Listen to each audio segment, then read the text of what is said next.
여러분 4장과 5장, 요한계시록 4장과 5장은 예배가 그 중심 주제입니다.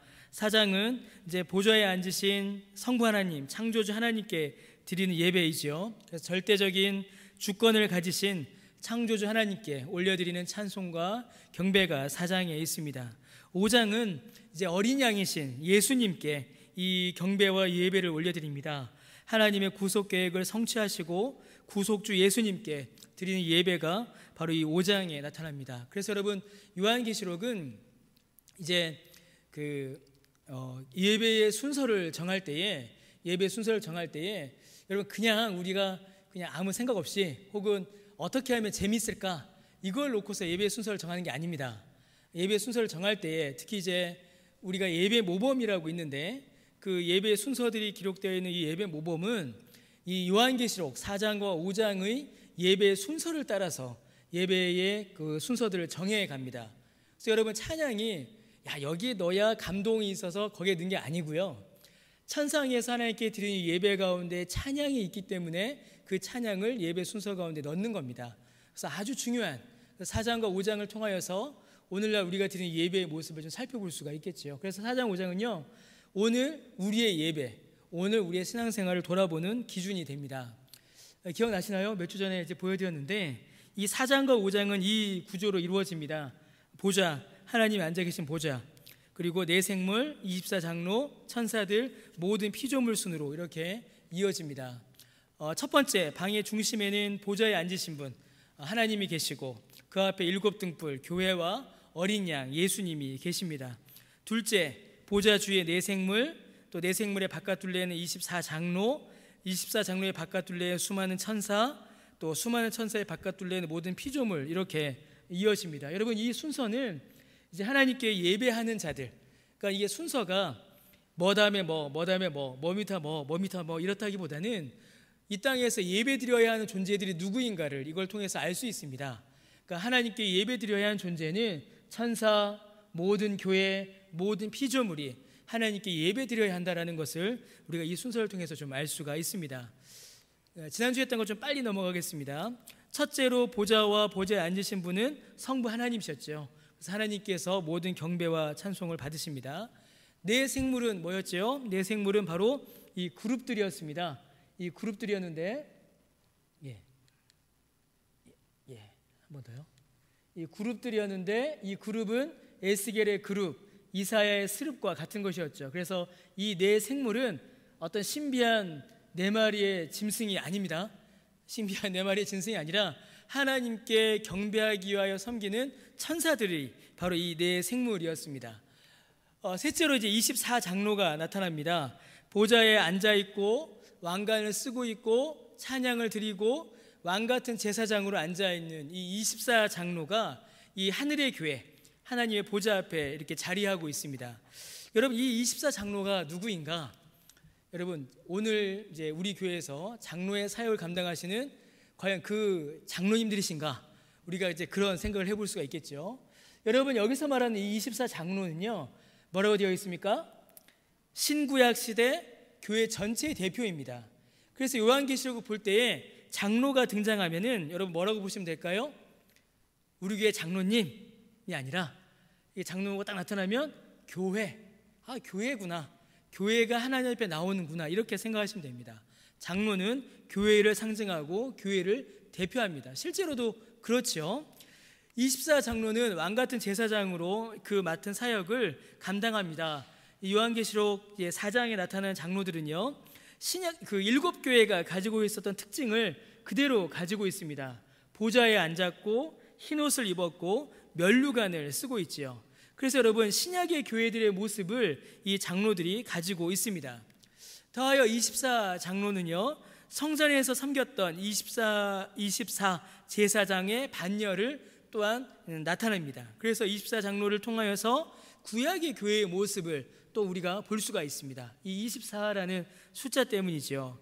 그리고 여러분 이 24는 뭐 더하기 뭘까요? 12 더하기 12이죠.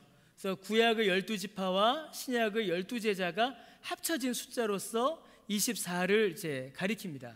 그래서 여러분 24 장로가 있다. 그러니까 장로를 24명을 세워야 그게 교회를 이룬다. 이러면 맞을까요? 틀릴까요? 틀립니다.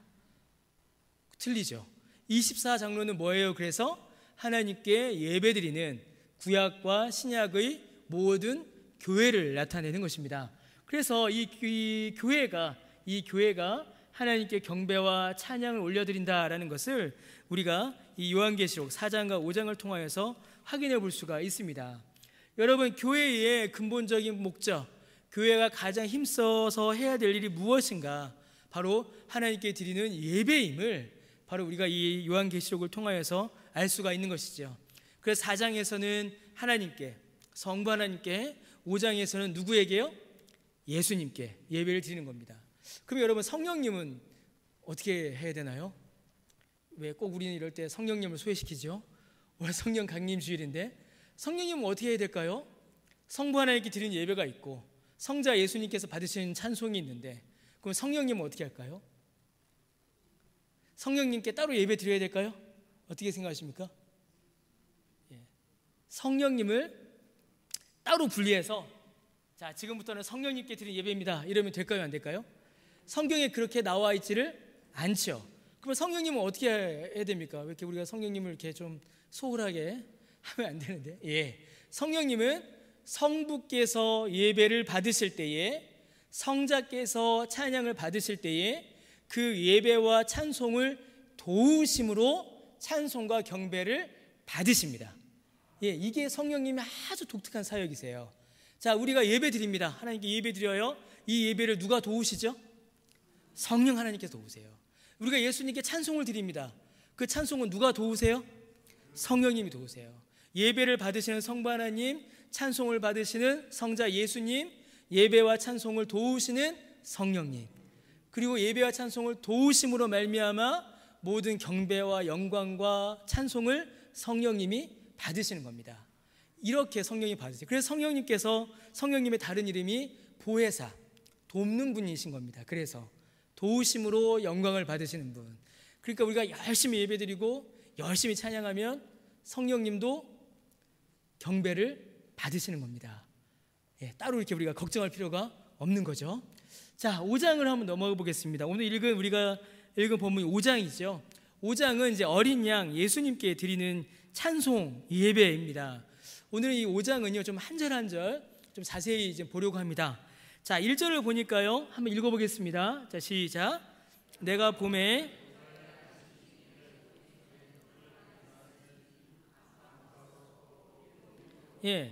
여기서 말하는 내가 봄에 할 때 나는 누굽니까? 이거 누굴까요? 요한이죠. 요한입니다. 하나님께서 특별한 은혜를 허락하셔서 이 사도 요한이 이제 천상을 보는 거예요, 하늘을. 그런데 보좌에 앉으시는 누구예요? 하나님. 자, 하나님이 딱 앉아 계신데 하나님의 어디예요? 오른손에 뭐가 있습니까? 두루마리가 있는 겁니다. 이 두루마리는 뭐죠, 여러분? 책이죠, 책입니다. 이 기록이 되어 있는 책이에요. 근데 그 책이 어디에 있다고요? 하나님의 오른손에 있습니다. 여러분, 오른손은 어떤 손일까요? 저희가 주먹 꽉 쥐잖아요.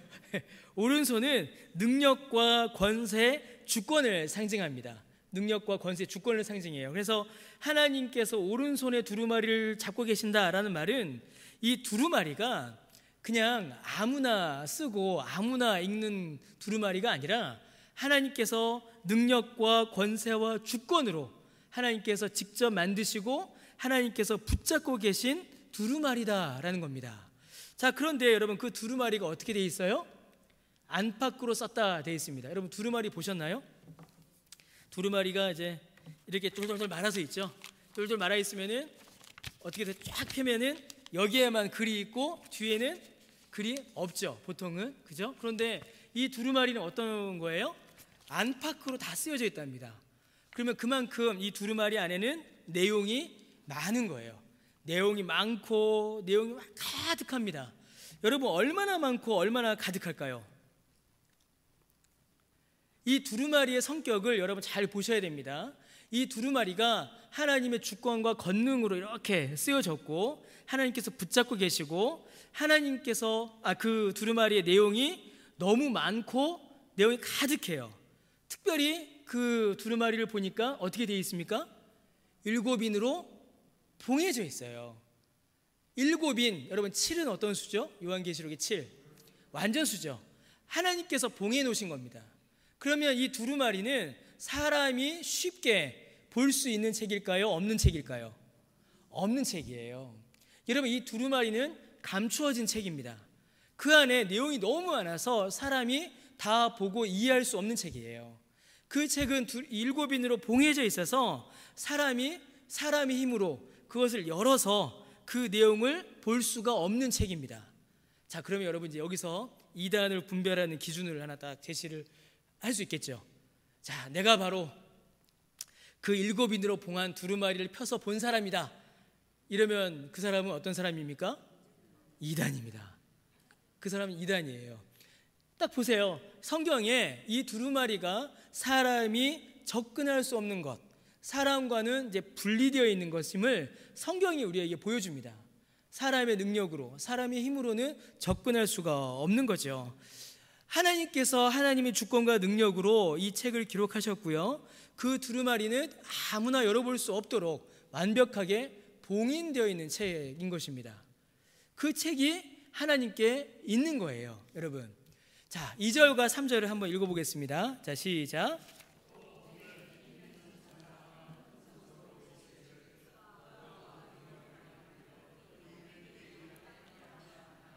하늘 위에나 땅 위에나 땅 아래에 능히 그 두루마리를 펴거나 보거나 할 자가 없어요, 여러분.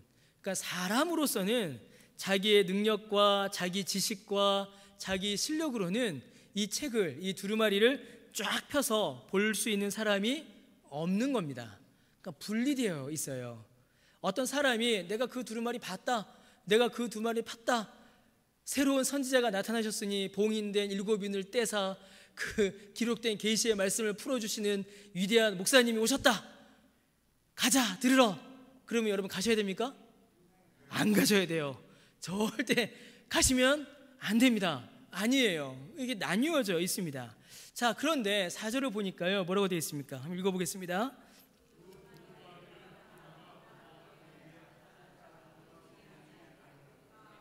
예, 사도 요한이 어떻게 했다고요?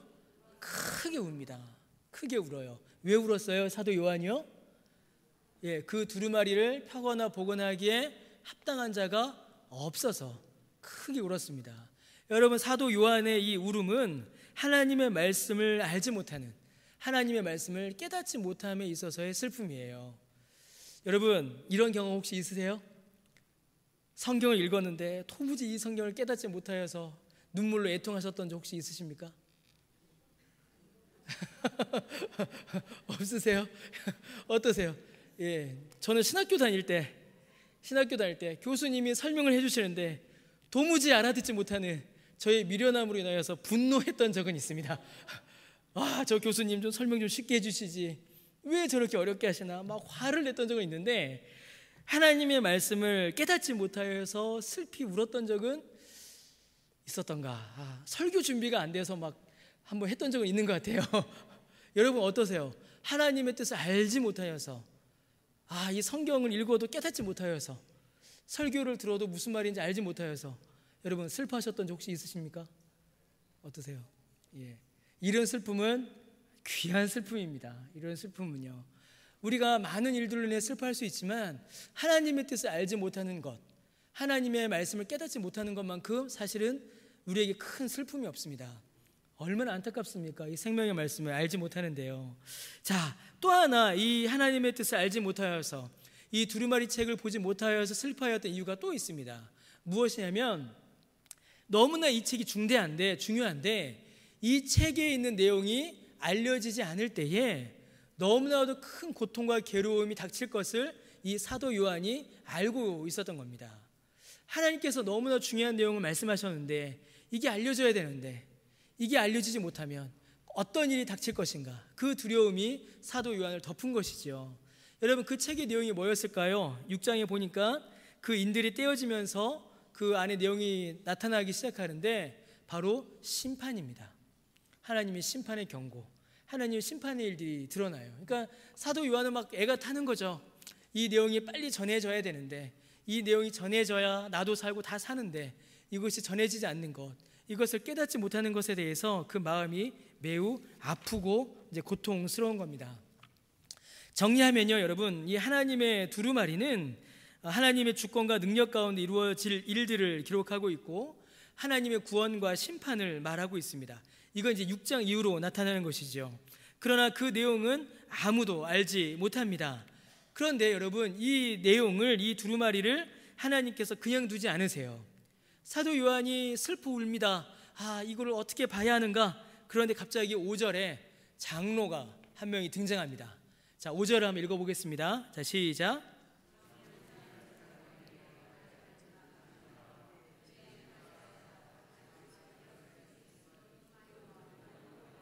예, 이거를 펴지 못하여서 울고 있는 요한에게 장로가 와서 뭐라고 말해요? 울지 말아라. 이 내용을 알려줄 분이, 이 안에 있는 내용이 알려줄 분이 계시다. 그분이 이 내용을 우리에게 알려줄 것이다 라고 위로합니다. 자, 5절에 이 말씀이 있지요. 그리고 나서 어떻게 말했을까요? 장로는 아까 누구라고 말씀드렸죠, 여러분? 예, 교회라고 말씀드렸습니다. 바로 여기에서 교회의 사명이 무엇인지 우리에게 나타나는 거예요. 장로가 등장하여서 뭐라고 말했습니까? 울지 말라. 누가 와서 그 교훈을 가르쳐 줄 것이다. 여러분, 이게 바로 교회의 사명입니다. 말씀의 봉사로 성도를 위로하는 것이죠. 하나님의 말씀을 알지 못하고 하나님의 뜻을 알지 못함으로 인하여서 유리 방황하고 슬퍼하고 괴로워하는 자들에게 하나님의 말씀을 알려주고 하나님의 말씀을 소개해주고 이 말씀을 우리에게 풀어 설명해 주실 분이 계시다라는 그 사실을 증거하는 것, 그것으로 위로를 전하는 것, 여러분, 이것이 바로 교회의 사명인 것입니다. 자, 그러면 교회가 증거해야 될 그분, 이 두루마리를 펴서 그 내용을 알려주실 그분이 이제 누구실까요, 여러분? 예, 벌써 답을 알고 계시죠? 예, 두루마리를 취할 자를 가리켜서 뭐라고 되어 있습니까? 유대 지파의 뭐라고요? 여러분, 유대 지파의 사자, 이거 어디서 들으셨죠? 이게 제가 오타입니다. 유대 지파의 사자가 아니라, 예, 죄송합니다. 성경을 잠깐 확인하겠습니다. 예, 맞네요. 예, 유대 지파의 사자. 예, 유대 지파 중에 사자면 여러분 어느 지파죠? 이게 좀 유대 지파로 되어 있는데 유다 지파죠. 유다 지파. 유다 지파에서 나실 자가 누구예요? 예수님이시고, 다윗의 뿌리가 누굽니까? 예수님이시죠. 그러므로 이 두루마리를 취하여서 7인을 떼고 그 내용을 우리에게 알려줄 자, 그가 누굽니까? 예수님이세요. 여러분, 하나님 나라의 중심이며 주인공이고 죽임을 이긴, 그러니까 죽임을 당했다가 이긴 거죠. 그분이 바로 이 7인을 떼며 그 7인의 내용들, 그 두루마리의 내용을 우리에게 알려주는 겁니다. 그분이 누구신지 6절에 이렇게 기록이 되어 있어요. 자, 여러분 6절을 한번 읽어보겠습니다. 자, 시작. 내가 또 보니 보좌와 내 생물과 장로들 사이에, 예, 이 어린 양이 그 두루마리를 펴는 겁니다. 사람이 아니에요. 그런데 그 어린 양이 어디 있냐니까 보좌하면 누굽니까? 하나님. 내 생물은 뭐죠?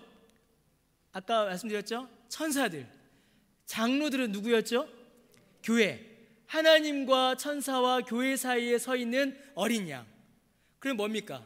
하나님과 천사와 교회의 주인공인 겁니다. 하나님 나라의 주인공. 그 양이 있는데 그 양이 어떻게 됐다고요? 일찍이 죽임을 당한 것 같더라. 죽었다라는 겁니다. 그런데 죽었는데 지금 다시 살아난 거예요. 그 양이, 그 하나님 나라의 어린 양이 우리에게 뭘 알려줄까요? 바로 이 두루마리의 내용을 우리에게 알려주는 겁니다. 그 누구도 알지 못하는 그 비밀한 심판과 구원을 이루시고 그 계시의 내용을 교회와 우리들에게 말씀하시는 분, 그분이 바로 예수님이세요. 자, 그럼 여러분, 이 성경을 우리가 알기 위해서, 하나님의 뜻을 알기 위해서 우리에게 필요한 분은 누구십니까? 예수님이세요. 여러분 오전 설교 기억나시죠? 기독교는 뭐였습니까? 기독교는 한 줄로 말하면 뭐였죠? 기독교는 예수님에 관한 것이었죠. 예수님에 관한 것. 기독교는 예수님에 관한 겁니다. 그래서 예수님을 알고 믿고 따르는 거였어요. 그럼 여러분, 하나님의 말씀을 우리가 보는 일, 하나님의 말씀을 깨닫는 일, 하나님의 이 계시의 말씀을 우리가 이해하는 일도 누구를 통해서 가능할까요? 예수님을 통해서 가능한 겁니다. 예수님 없이 성경을 우리가 알 수 있을까요? 없어요. 여러분, 예수님 없이 성경을 알 수 없습니다. 그래서 성경을 이해하는 일에 있어서 첫 번째 일, 성경을 이해하기 위해서 가장 먼저 있어야 될 일이 뭐냐면은 여러분, 공부를 열심히 하는 게 아닙니다. 성경을 이해하기 위해서 우리에게 가장 먼저 필요한 일은, 좀 죄송하지만 헬라어 히브리어를 공부하는 게 아니에요. 헬라어 히브리어 열심히 공부해도 성경 안 믿는 분 많습니다. 여러분, 성경을 이해하기 위해서 우리에게 가장 먼저 필요한 것은 예수님을 믿는 겁니다. 예수님을 믿어야 성경이 열립니다. 예수님을 믿어야 성경의 내용들이 우리의 마음에 믿어져요. 예수님 믿는 믿음 없이 성경을 드립다 연구하기 시작하면 어떻게 될까요? 성경을 무너뜨리게 됩니다. 성경을 부정하게 돼요. 여러분, 자유주의 신학이라고 있습니다. 자유주의 신학. 자유주의 신학이 별게 아닙니다.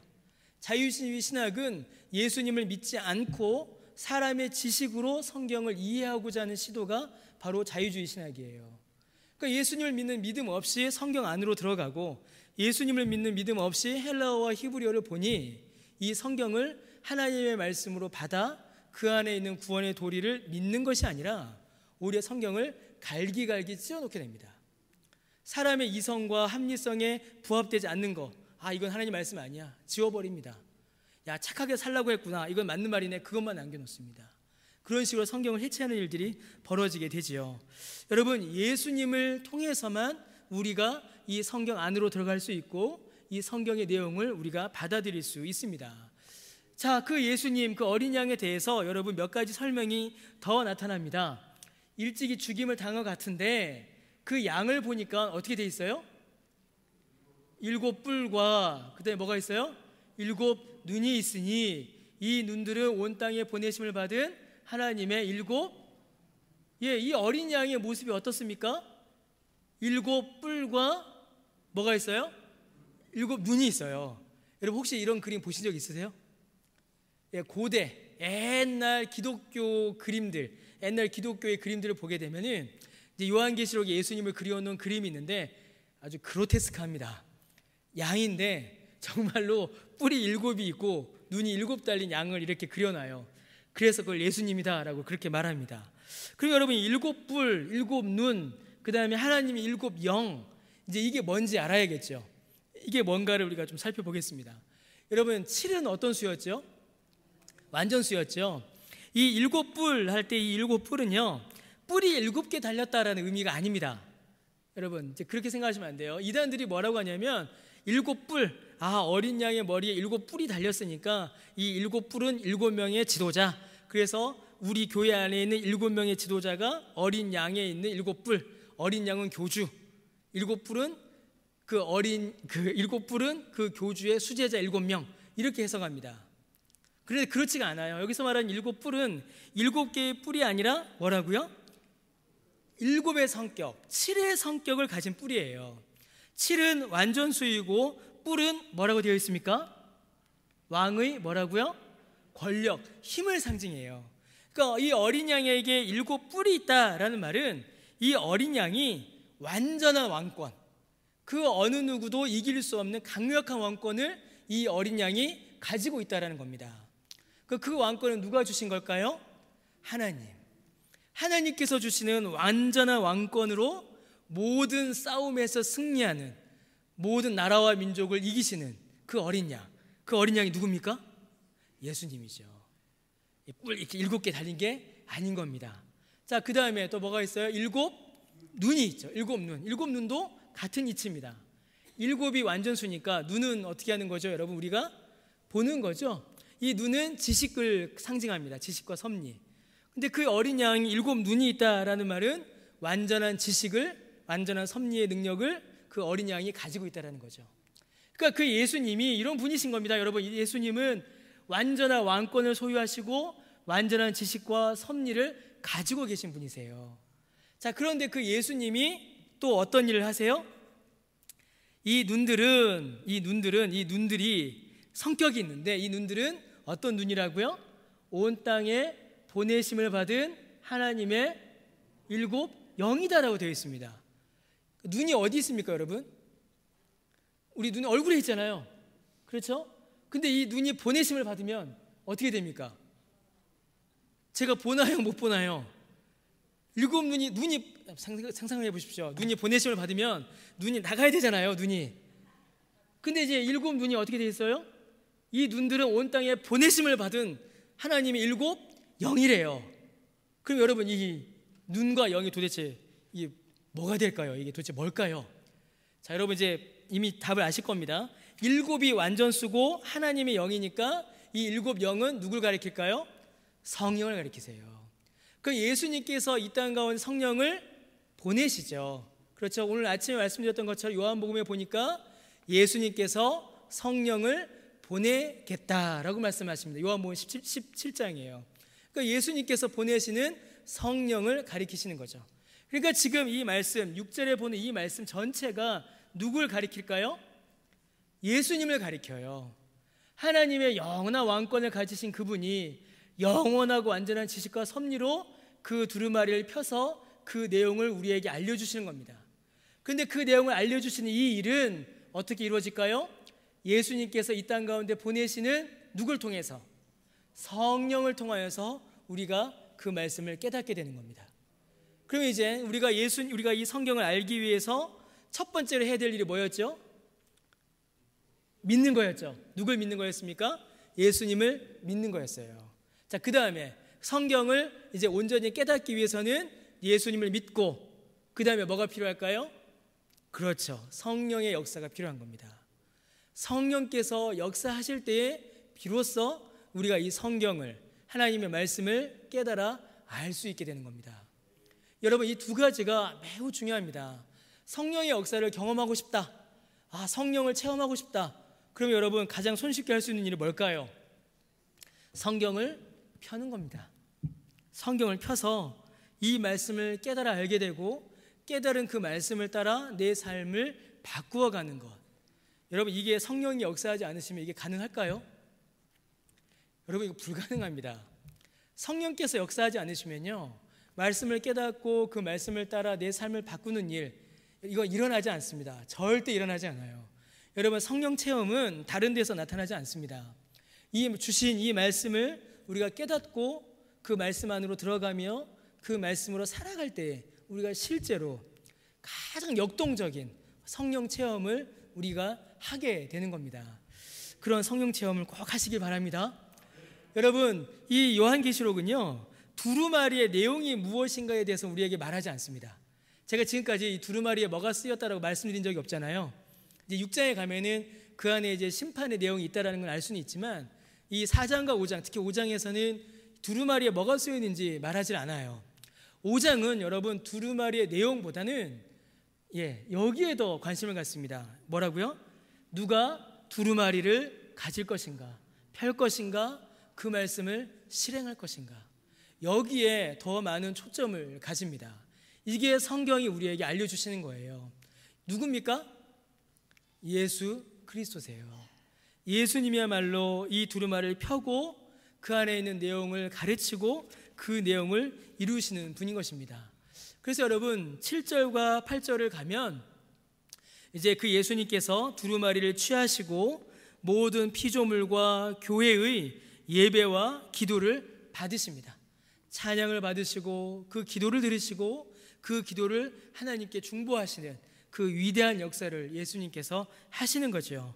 그래서 여러분 9절에서 13절까지는 뭐라고 되어 있습니까? 어린 양에게 바치는 천상의 찬양이 9절에서 13절에 기록되어 있습니다. 그래서 9절에서 13절은 다 뭐예요, 여러분? 찬양입니다.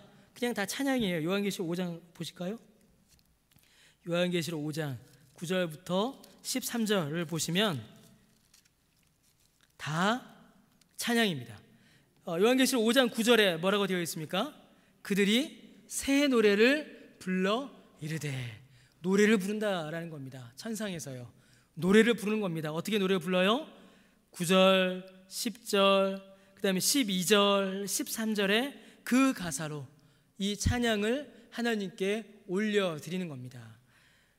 예수님의 죽음, 우리를 위하여 죽으신 그 대속의 죽음을 찬양하고요, 예수님으로 말미암아 누리는 그 왕됨, 우리가 왕노릇할 것을 찬양하고요, 모든 피조물이 예수님을 찬양합니다. 그 12절에 뭐라고 되어 있습니까? 죽임당하신 어린 양이 찬양받기에 합당하시다라는 사실을 선포합니다. 그리고 13절에 어떻게 되어 있죠? 오직 그분에게만 하늘과 땅의 모든 존재들이 찬양과 영광을 올려드린다라고 이렇게 찬송합니다. 그러니까 이제 우리가 그 처음에 보셨던 그림 있죠? 보좌부터 시작하여서 그룹, 장로, 천사, 모든 피조물, 하나님 보좌 앞에서 예수님과 그리고 천사들로부터 시작된 모든 경배와 찬양이 교회를 넘어서 모든 피조물에게까지 미치게 되는 겁니다. 그 찬송, 모든 피조물이 해야 될 찬송이 바로 이 9절에서 13절에 나오는 것이죠. 자, 그래서 여러분, 자, 우리가 성경을 펴니다. 자, 성경을 읽기 위해서는 가장 먼저 뭐가 필요하다고요? 뭐 해야 된다고요? 예수님을 믿어야 합니다. 예수님을 믿지 않으면 이 성경은 그냥 2000년 전에 쓰여진 고대 중동의 종교 서적에 불과해요. 예수님을 믿어야 합니다. 자, 예수님을 믿어 성경을 폈어요. 자, 이제 성경을 이해하기 위해서, 성경을 깨닫기 위해서, 성경대로 살기 위해서 누가 역사하셔야 합니까? 성령이 역사하셔야 돼요. 예수 믿고 성령의 충만으로 성경을 읽어야 합니다. 자, 그러면 성경을 읽었습니다. 성경을 다 읽었어요. 성경을 읽고 그 안에 있는 내용을 깨달았고 그 안에 있는 무슨 의미인지를 이해했습니다. 그러면 이제 성경을 읽고 성경을 딱 덮고 난 다음에 우리 입에서 뭐가 터져 나올까요? 찬양이 터져 나오는 겁니다. 찬송이 터져 나오는 거예요. 그래서 여러분, 말씀을 바르게 이해하면 반응으로 뭐가 나와요? 찬송이 나오는 겁니다. 여러분, 이 관계, 이 구조를 여러분 꼭 기억하시기를 부탁드리겠습니다. 그러면 뒤집어서 우리가 합당한 찬송을 드리기 위해서는 뭐가 있어야 돼요? 뭐가 먼저 있어야 될까요? 말씀이 있어야 되는 겁니다. 하나님께서 주신 이 말씀을 깨달아 알 때에 비로소 우리가 주 앞에 온전히 찬양과 찬송을 올려드릴 수 있죠. 그래서 여러분, 찬송은 두 가지의 기능을 합니다. 우리에게 하나님의 말씀을 알려주는 기능을 하고, 그 말씀에 대한 반응으로 우리의 입술에서 찬송이 터져나오게 되는 겁니다. 그러니 여러분, 이 천상의 예배, 천국에서 드린 이 예배가 얼마나 영광스럽겠습니까? 이 예배를 받으신 하나님이 계세요. 이 하나님의 모든 말씀이 풀어져서 우리에게 다 깨닫게 됩니다. 성령께서 우리에게 힘을 주세요. 그리고 그 은혜에 감사하여 이 모든 천군 천사들과 함께 큰 소리로, 많은 소리로 하나님께 찬송과 경배를 올려드리는 겁니다. 막 찌릿찌릿하지 않으십니까? 저만 그런가요? 저는 막 찌릿찌릿합니다. 성가대, 저는 우리 교회, 이게 좀 죄송한데, 성가대 찬양할 때마다 찌릿찌릿합니다.